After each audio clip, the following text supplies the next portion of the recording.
السلام عليكم ورحمة الله وبركاته. ازيكم يا حبايبي؟ عاملين ايه؟ يا رب يكون كلكم بألف خير. مدام هناء عاملة عملية كبيرة قوي، كبيرة قوي قوي قوي قوي. مفروض تقعد في بيتها، المفروض تتهدي في بيتها، المفروض ما تتكلمش، المفروض ده اللي بيجيله شوية صداع بيركن على جنب. ده كلام مين؟ الست الكبيرة اللي كل التعليقات جايه لها اتقي الله، حرام عليك اللي انت بتقوليه ده. وبرضك مصممة. مين اللي عمل عملية يا ست انت؟ مين اللي عمل عملية كبيرة جدا دي؟ مين؟ انت مدام هناء عملت عملية؟ واضح ان انت لا بتشوفي حاجة ولا بتسمعي حاجة، بتسمعي كده كلمتين كده طايرين كده، طلع تعملي عليهم فيديو. هي مدام هناء عملت عملية يا ست انت بتقولي اي كلام وخلاص، وعماله تقولي القنوات اللي بتتكلم ومدام هناء تطلع تتكلم ليه على ضاني وام ضاني المفروض تشوف مشاكلها هي تحلها بدل ما تحل. هو في ايه يا ست انت؟ نفسي افهم انا مين اللي قالك ان مدام هناء عملت العمليه؟ وعمليه خطيره جدا.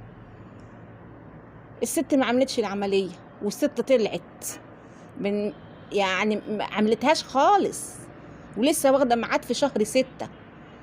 انت بتقولي الكلام ده على اي اساس؟ اتقي الله، اتقي الله. كل التعليقات عماله تقولك اتقي الله اتقي الله. انت ست كبيره، بدل ما تطلعي تقولي كلمتين حلوين، بدل ما تطلعي تهدي الدنيا. وبرضك داخله برضك في موضوع طليق مدام هناء. يا ستي ما الموضوع ده خلص خلاص، ولا وفي ابو زياد كمان. يا ستي ما الموضوع دي خلصت، بتفتحيها ليه دلوقتي؟ احنا في ايه ولا في ايه؟ اتقي الله في الكلمه اللي بتقوليها. مضايقني في الست دي انها بتاكد قوي ان مدام هناء عملت العمليه، وانه كان كيس دهن صغير وكبر، وان مدام هناء كانت طالعه بتبكي. هو انت حضرتك كنت قاعده مع مدام هناء في المستشفى يعني، ولا شفتي تحليلاتها واشعاعاتها يعني عشان بتاكدي؟ ولا مدام هناء كانت طالعه بتبكي عشان الكيس بقى كان صغير وكبر والعمليه كبيره جدا؟ ما تتقي الله يا ست انت، اتقي الله. لا ومش كده وبس، بتتكلم كمان في اولاد اللي توفى، مصممه ان اسمه ابراهيم، واولاد ميسي وجانو جم خدوا ابوهم وقالوا ان شاء الله احنا نحرقه. مش عايزه اقول لك حاجه عشان انت ست كبيره.